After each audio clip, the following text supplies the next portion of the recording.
Maybe. Yes, sir. Welcome back to the Maybe Yes Sir podcast, recording this Sunday night after a Cam Young spectacular victory at the Players Championship. The Shlee is here to recap the Players. The Shlee, how are you tonight? Doing great, Kidley. Just sitting around watching the Oscars. Paul Thomas Anderson got himself an Academy Award finally, which was great. Conan is struggling. Oh, really? I'm seeing. I think he's on Netflix. I think that's why they have him there. Yeah. He didn't make me laugh. No. So I don't know. That might just be me, but Interesting. I think it's kind of past Conan's Conan by and everything. So Yeah, well, you're usually on top of these things, so I'm sure once the reviews come out tomorrow, they're gonna be all over Conan, as they're gonna be all over Ludwig as well. I think in the golf Twitter and golf podcast world tomorrow. But we'll get to that in a little bit. Shlee, I got a question for you right off the hop here. You're a man of high character. You know how to behave in society and in public Let me just throw this scenario out at you. And you're at a grocery store. You put all your groceries on the conveyor. You got everything out of the cart or the basket. Everything's on the conveyor. What's your next step? If somebody's behind you, they're going to be putting their groceries on. What's your next step after you've put all your groceries on the conveyor? well, there's always the put the little divider thing right. Thank you. Behind. Yeah. Thank you very much. Thank you very much. You know how Did this not happen for you, Kidley?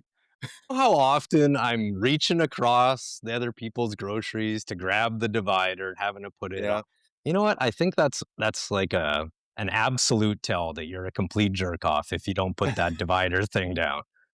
100%. Yeah, I'm willing to tell you. I don't remember the last time I went through a manual checkout like that, or whatever you would call it. I'm a self-check guy because part of it is I just can't handle that. I can't handle being in the line. I can't handle being at the end where the people don't know how to clear their carts out of the way, so that when the second person's like your groceries be going through, you can't get to the end to start bag. Oh, it's such a pain in the ass. Yeah, I hate everything about it, Kidley. How often do you go to the grocery store? Like I'm once a week. Maybe we go like twice, but like I do a big shop, right? So I don't like it's just I would rather just go through the line than do all that myself. No, I do go multiple times. I shop for my mom as well, so I end up being at the grocery store quite a bit with that. So yeah, I'm a self-checkout guy. I will have bags that I'm putting my groceries into and like have 4 of them carrying them to the self-checkout line just so that I do not have to put up with going through the line with other people. Yeah, humanity annoys me to no end, Kidley. You know that. Yeah, people are definitely the worst. There's no doubt about that. Good find for me though this week at the grocery store. Been kind of going away from bubbly because I don't know, So I found Cove lemon lime, Cove, the lemon lime Cove. God, that's delicious. My wife is a Cove aficionado. She's had them all. They're always in our house. Man, I only bought a few of them because they're pretty expensive. So I think I'll have to go to Costco and see if they have them there. But way better. Oh, they do. They do. Okay. Yeah. Way better than the bubbly lime for sure. I really enjoyed that one. The Cove. Good stuff. All right, folks. Well, if you're listening, as always, you could listen on YouTube. You could listen on Spotify, Apple. As I've said before, I encourage you to subscribe or follow along wherever you can. Shlee, I've been cutting up some old Masters highlights and creating some YouTube clips that have done pretty well. Some quick little 2-minute recaps of Masters of yesteryear, so to speak. Those have been fun. The one thing that really strikes me when going back and watching these old Masters is just how offline and wayward these guys were hitting it with these persimmon drivers. It's incredible. Like some of the shots you see are just horrendous. Like we saw some of that today where like the gear effect on Ludwig's, like that one toe ball went perfectly straight, but then he, it didn't quite turn out for him on 12 when he rinsed one. But more often than not, the gear is, helping you out a lot. It's wild going back and watching some of these and, Woosnam or Greg Norman, like at that time, like great drivers of the golf ball, and they were spraying it everywhere. It was Wild. peril off. It was peril off of the tee at that point. It was. Somebody's stepping up there, playing 18 there at Sawgrass. That would be the most scariest thing to ever do if guys are doing it now with those drivers. As I've said to you guys, as a person who's retaken up the game very recently, I'm a 10 handicap right now. Technology is making that happen. It has nothing to do with talent of any kind. The technology, we might need a rollback here. We might need. But I mean, geez, it's so much fun now playing because, like you said, For I mean, sure. how do you put the toothpaste back in the tube now, right? Wouldn't it be like how hard would it be for you to go play again 15 yards shorter with every club? Yeah, you take my new irons away from me, I might just give up the game at that point. It wouldn't be fun anymore. Now that I've had the ability to do it, I've done this winter on the Sims with them. So yeah, for sure. Yeah. Local shout out. Dakota varsity boys basketball won their quarterfinal game against Miles Mack. I believe they're going to play St. Paul's in the semifinal, and the other semifinal matchup is going to be Churchill versus Maples. So good Final Four, and also the Dakota our freshman, I guess they call it not freshman, junior varsity now, JV, Dakota girls JV team. The Coghill twins are on that team. They're playing in the final on Tuesday at Dakota Collegiate at 6 p.m., I believe. So I'm going to try to go down and watch that one too and root on the Coghill girls. Perfect. Yeah, but Shlee, story of the day, in fact, is Cam Young winning the Players. But what do you think is going to be the resounding story? Is it Cam Young winning or Ludwig blowing the lead on the back nine today? Well, all I could think of while Ludwig was throwing that away was he is now Cam Young, and Cam Young has exercised the demons. Young now has a legit victory. This is a legit win. He won late last year, but it was kind of a diminished field and everything, so not as great. But now I think Ludwig gets to be the Cam Young now. Like, when will he win? Tommy Fleetwood got himself a win last year too, so Ludwig is definitely like the big name, and not just losing today. Like, that was ugly coming down the stretch. Like, he definitely threw that away. Like, I couldn't find the club face. A guy that looks like he has a swing that could never miss. All of a sudden can't even find it on the big massive drivers. Yeah. Troubling back nine for Ludwig for sure. He does have 2 wins. I mean, he's 26. Yeah. He's not as young as people think. I think, 26 years old isn't young by today's standards, I don't think. Cam Young, 28 years old. Like you said, huge win for him. Kind of amazing what his Ryder Cup performance and how good he was in the Ryder Cup, I think, kind of propelled him so far this year. And just the confidence with the putter alone, right? Like, he was a guy who he's hit the ball the same since he turned pro and came out on tour. No surprise to you, Shlee. You knew that I was an early adopter of Cam Young back in 2022. We had a lot of good bets on him in his rookie year.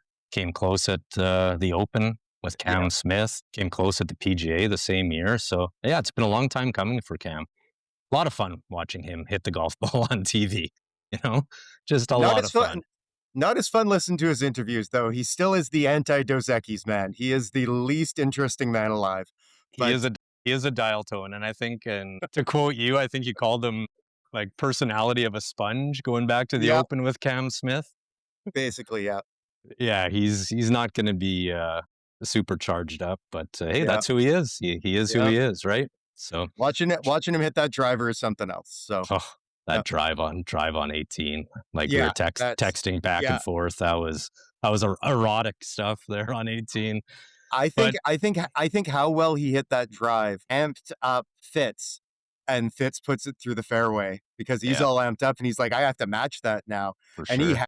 he hammered that thing. It just didn't draw, and it just went straight through into the pine straw, and it was over from there. It was, Fitz is fun too. He had the driver going all day. Gets that little like sidestep out of the way. Hits those low darts. Like, very unique player. Fun little tidbit for the listeners out there, and something that the broadcast didn't mention was there's a Fitz and Cam Young connection that goes past TGL as well.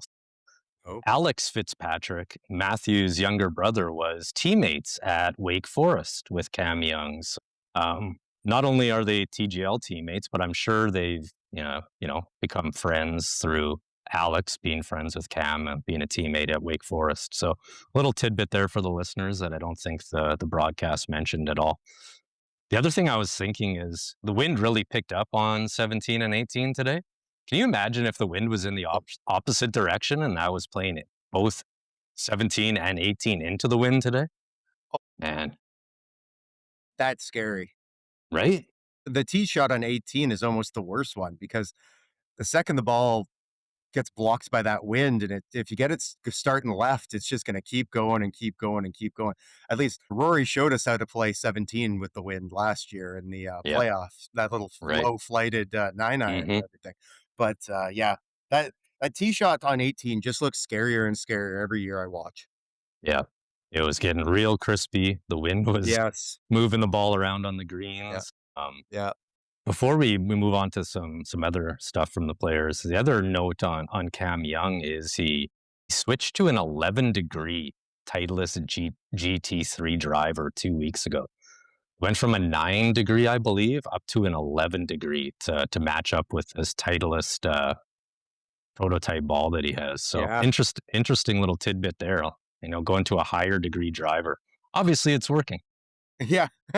When you hit it like that, you can hit whatever you want. Yeah, absolutely. Yeah. I want to talk a little bit about the 16th hole. In particular, something that I wrote down was Big Shot Bob McIntyre came to that hole, I believe, at 11 under. And just the indecision on his second shot, right? You got water right. He's a lefty, kind of bailed on it, left it in one of those grass mounds, downhill lie. He tried chopping it out. Green's crispy, windy, and rolls into the water.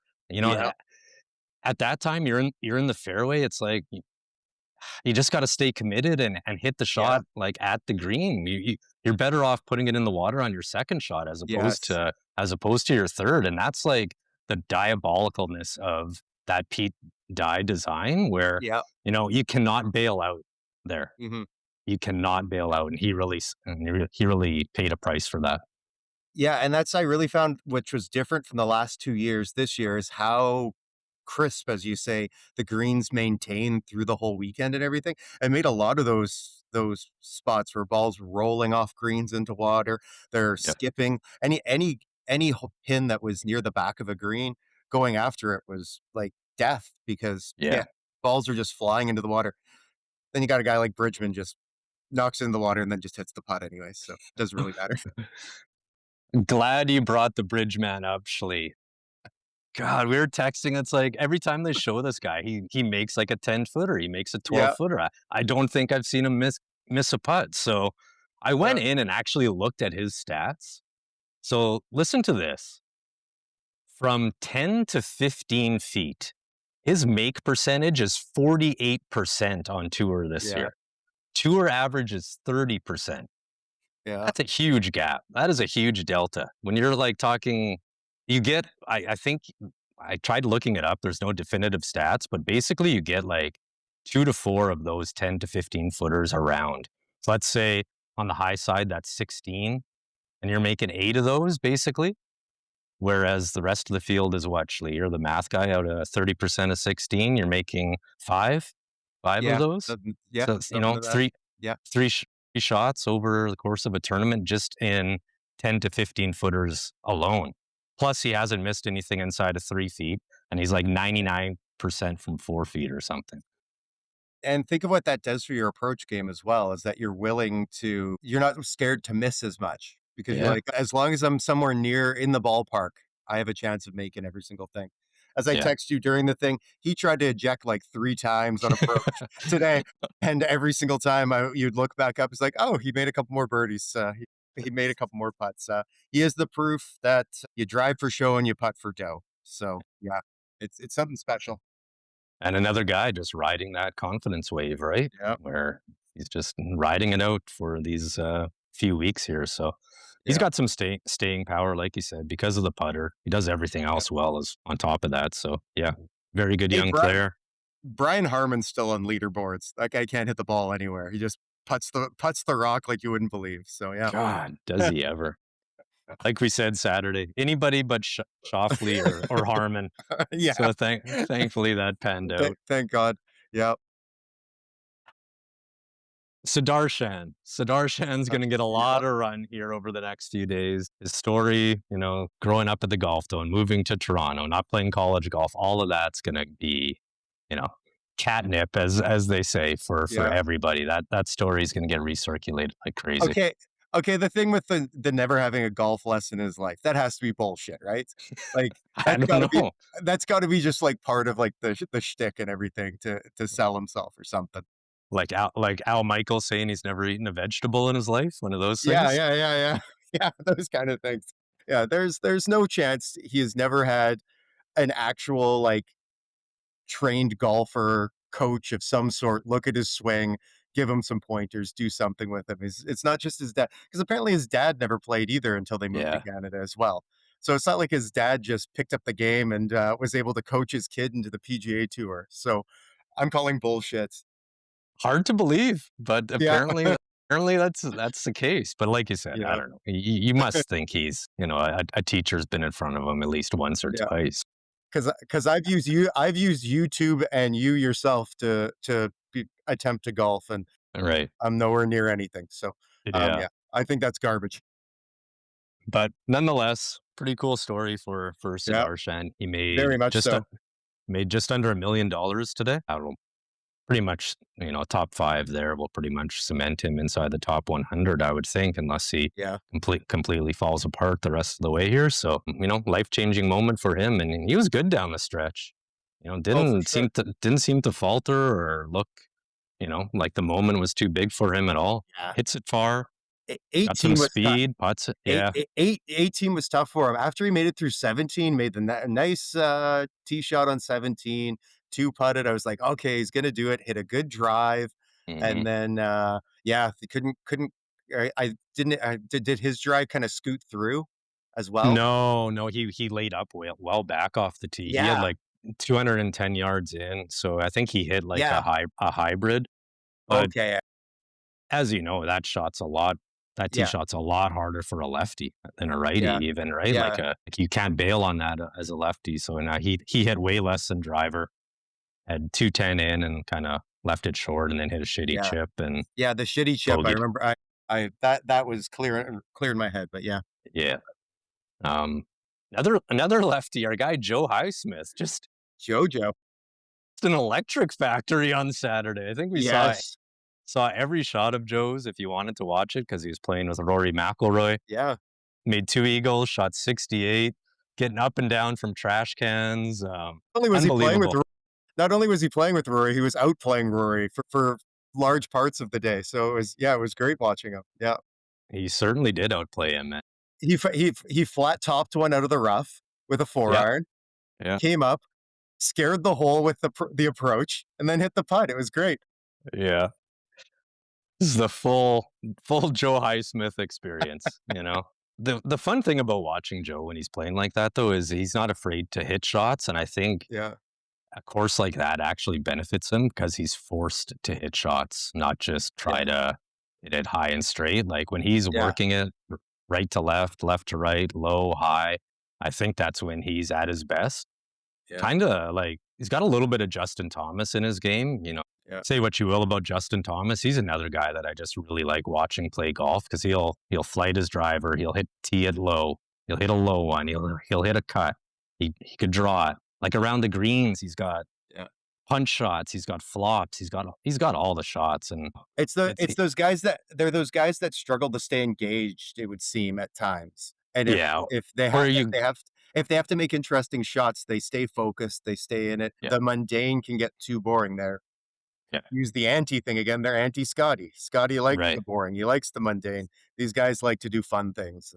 Yeah, for sure. And watching Scottie hit foul balls is awfully fun for me. I get a kick out of that. And then, but every time he hits one like off the planet right, it ends up in a perfect spot somehow, where he's got, he's in the clear and he's got an opening, and then he's totally incredulous when something goes bad for him on the greens. Like he misses a 15-footer and he just can't believe it. His hat's off. And it's like, well, dude, you've hit 5 tee shots in a row, like 60 yards right of center. Yeah.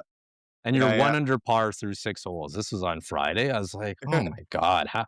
It's that Breaking Bad meme with the guy in the basement. He can't keep getting away with this. Yes, that's what I feel like when I watch Scottie, and he's just like spraying it all over the course. He's just but he'll figure it out. The Masters is 25 days away, so he's got 3 weeks to figure out the driver, and I'm pretty sure he'll figure it out by then. For sure. Yeah. Another note I had from the players was your boy Sepp. He has to have the biggest shoes on tour. And that's just that is the one thing that sticks out to me, is like watching him like rumble around the greens, is how enormous those are, like cinder blocks, his shoes. Yeah. The best is that he's a Georgia Bulldog, because he is just a dog. Like he's just out there. He's just a big, massive man. If you threw him out on a Friday night, regular country club, boys night kind of thing, he would fit in 100% perfectly. Couldn't look any less like a PGA golfer. And just gets it done. And you figure, oh, he must hit it a mile. No, doesn't hit it a mile. No. He controls his ball and everything, and just methodically goes through the whole thing. And he's good, fantastic to watch. Absolutely. Another unique guy. Are you buying or selling on, they're trying to sell us on the Sepp nickname as Ox? Do you like Ox as a nickname for Sepp? No, I think you and I know the one that we like. It's from one of our favorite podcasts. They call him the Tank, the septic tank. Yeah. I think it's a little bit more interesting than the Ox. For sure. Me too. Yeah, I agree. Sepp's fun though. What else do you got from the players, Shlee? Do you have anything else in your notepad from the players? You already brought up JT. I wanted to welcome back JT and Xander.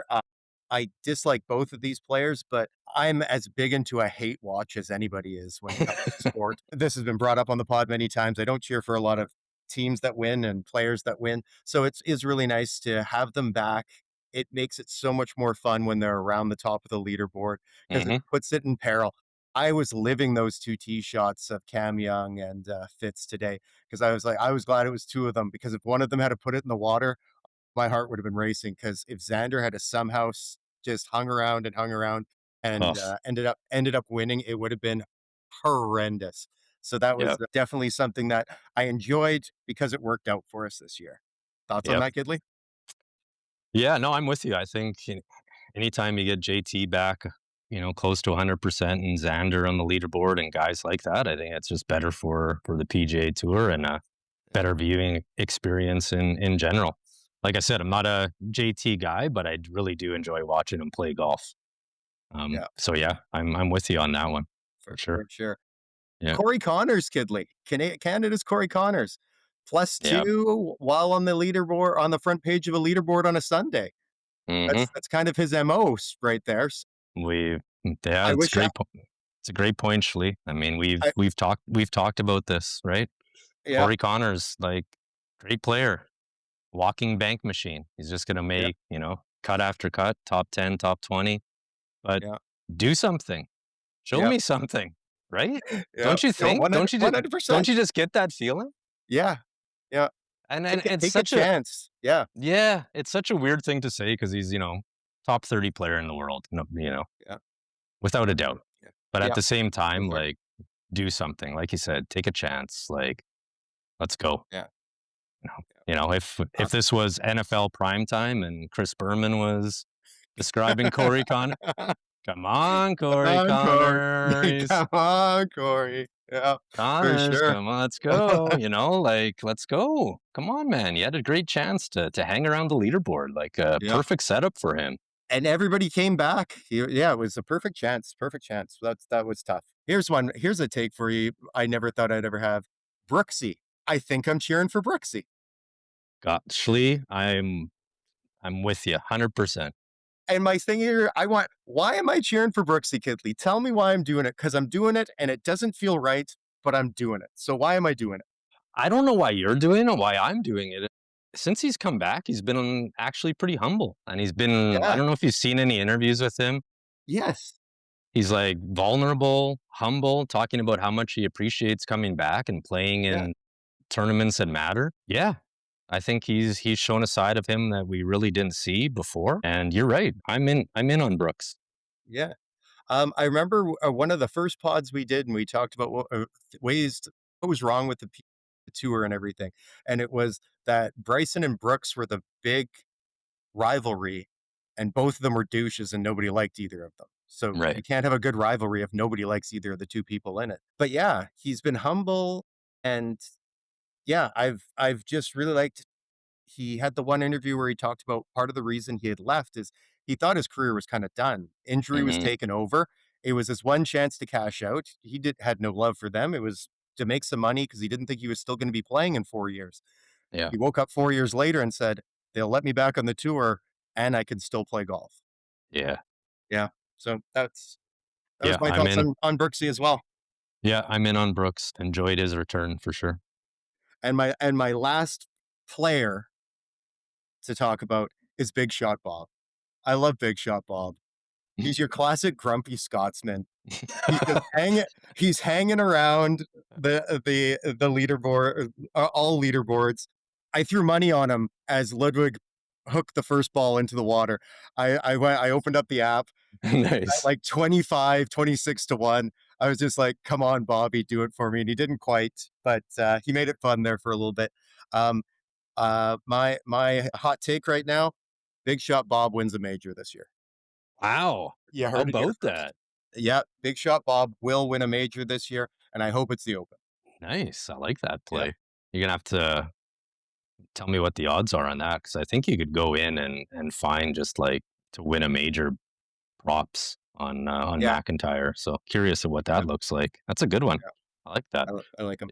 And He, my last. he, Go ahead. sorry, yeah, just one more thing on Big Shot Bob. He doesn't shy away from the big moment either. Like he didn't Yeah. look out of place there at all, other than Yeah. you know that shot on 16, which we already talked about. But other than that, solid Yeah. week for Big Shot. Yeah, I really enjoy him, and I enjoy the gross, unshaven neck beard thing that he kind of has going on. He just looks homeless, and I like it. Yeah. It's a great job. And now my other thing that I got here, Kidley. So when the cut was made, there was the one extra player who tees off alone. First guy tees off alone, Yeah. gets to fly around. Tell me that this isn't the perfect scenario for the Shlee. If I was there, this would be like my favorite thing. You play as a solo, you fly around in 3 hours on one of the great courses going. You cash your check because you already made the cut. So you're getting your cash your check and you're home for lunch. Right. This is a perfect scenario. Like, would you like to be in this situation? Like, would you be a fan of that, or do you think it would mess with you too much being the solo? Yeah, I'm kind of with you. I mean, if you're gonna be the pace setter, you know, the lead car out there and just go, like you said. I don't want to be doing that 2 days in a row, I think, because that means I didn't play very good on Saturday. Yeah. But yeah, I think that'd be all right. I have no issues with that at all. It's the Shlee Southside tea time. Yeah. You don't have to worry about watching Patrick Cantley go through his pre-shot routine and talk and do everything. It's perfect. I like it. I like it a lot. 100%. Yeah. All right. I think that's the players' notepad. Shlee, we got some playoff golf on Tuesday. Got some TGL action. Of course we do. Boston versus Jupe Links, and we've got the LA Golf Club versus Atlanta. Shlee, you're our tech guy. You're our TGL insider. What are we looking for here come playoff time on Tuesday night? Is Rory suiting up? Do we know? That's what I'm like. Before we get to this, if people didn't notice that the 1, 2, 3 at the Players were all New York GC players, they didn't make the playoffs. Maybe that's it. Their minds were clear. All these other guys playing for Boston, Jupiter, LA, and Atlanta, they couldn't focus on the golf because they're worried about what really matters. Bringing home the TGL Cup. Yeah, I would figure Rory plays because honestly, they do this for the money. Nobody actually cares. Right. Yeah. So Rory, I can't see Rory not playing. LA better beat Atlanta because if I have to watch JT and oh god, it's just Horschel. Billy, Herschel. Oh, Billy boy. It's just Billy boy, typical. skipping Lucas around Glover. the God. sofa. Lucas Glover Billy, with a oh god, broomstick going around, sweeping everything. Oh, it's horrible to watch. Yeah, I'm hoping LA wins, but whatever. Couple of things from it though. You know that Tiger's going to be out there with the boys from Jupiter. And I think this is something that all teams need to do. They need to go to a captain who is out on the TGL floor with the team. Tiger being out right? there with the team has been great. I think he's done a way better job doing that part of it than he did playing last year. Yeah. And yeah, I think it's something that they could actually add So you're in, saying just add more. Yeah. but you're wanting every team to have like a coach on Yeah, basically. the field with them, coaching them Yeah, through yeah, scenarios. Bring in some old guys or veterans or something. yeah. Yeah, that'd be all right. And it's Yeah, somebody to kinda be talking and stuff who's not actually playing, because the guys right. that are playing are always like they're lining up putts. They're not saying anything that's interesting. It's just somebody else there that's there to just to add a little bit more that's going on. I think that's really something they need to work on in it, is more in-game conversation Right. beyond just lining up a putt kind of thing. You need people Yeah. that aren't focused on those types of things. Yeah, Yeah, and that's that. I think we talked about that offline, but like get a mic right away after the guy hits because he like Yeah, especially early in the round because he doesn't yeah, have to yeah, hit the next one. Get a mic right on him. What kind of shot were you trying to hit there? yeah, Did that come out the way you wanted to? Hey, talk about the spin on this one. Like, is that accurate? Like, did it, yeah, stuff like that, right? yeah. Like, get some Especially insights and the tee shot guy should instantly have a yes, microphone in his face, instantly, yep, because he has yep, nothing to do for the next 5-10 minutes. exactly. Yeah, for That's sure. exactly it. Yeah. Yeah. All right, that's our TGL minute, I think, Shlee. That's Tuesday. The Masters is 25 days away. Yikes! Yeah, that's gonna come quick. Yes, So, it is. um, scheduled to have Michael Brennan on the week before the Masters, so the week Oh, of the sweet. Valero. He's gonna be off, so that's scheduled, so we can look forward to that. Hopefully that pans out. And he's qualified for the Masters, right? Yeah, he'll be playing. Yeah, Yeah, he'll yeah, yeah, be one of the debutantes there this year yeah, at the yeah. Masters. So yeah, that should be get his take on his prep for the Masters and what he's looking forward to. Obviously, that should be some fun. Shlee, the NCAA tournament starts this week too. There we We go. got the top seeds are Duke, Arizona, Michigan, and Florida. My Nebraska Cornhuskers, ever since I started rooting for them this year, Shlee, kind of fallen off the pace, but they're a 4 seed in the South. Okay. So gonna look forward to some Cornhusker basketball coming up here in You mean the next few weeks. they didn't lose their best player a week after you proclaimed them as your favorite team? No, that didn't happen. No, Not like the Red Raiders did. no, only Shlee's Red Raiders. Yeah, lose their number one guy. Done for the Yeah, year. that's Yeah, it. that's awesome. Perfect. Yeah, Yes. yeah. So we got that. We got of course we'll have our Pittsnoggle watch. Somebody Always asked will. me the other day, what's with this Pittsnoggle thing? Like why you guys talk about him? So like maybe for like listeners who are new, so we hand out a Pittsnoggle Award every year for a player that fills up the stat sheet that might not look like he should fill up the stat sheet. And Kevin Pittsnoggle went to the University of West Virginia. It's like a 6'10", not an athletic guy, but come tournament time, he's stepping back, hitting threes, just filling up the stat sheets. So that's kind of where the Pittsnoggle Award derived from. Yeah, there's many levels too. You have to think about, like, Sure. you have to put like tattoos that look like they were got on a drunken night out. Probably don't look like they bathe a lot. Right. Obnoxious or unkept facial hair is often Uh-huh. in there. That's Rec spec glasses, oftentimes those will be involved, and generally just looking out of shape.